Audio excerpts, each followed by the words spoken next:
এত জ্বালা সহ্য করা যায়? আরে ভাই আছে তো আছে, নিচের থেকে ডাইরেক্ট মাথার উপরে বসে এখন আমারে কামড়াচ্ছে।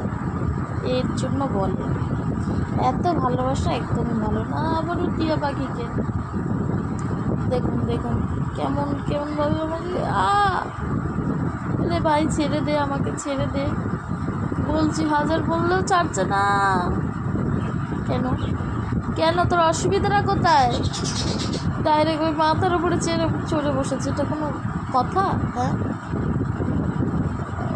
ও অনেক কষ্ট করে মেলাতে গিয়ে খুঁজে খুঁজে 5 টাকা দামের একটা কানের নিয়ে এসেছি, সেটাও ধরে টানাটানি করছে। পারা যায়? আও হ্যাঁ, এই বাবা, ওকে কিছু বলা যাবে না মোটমাট।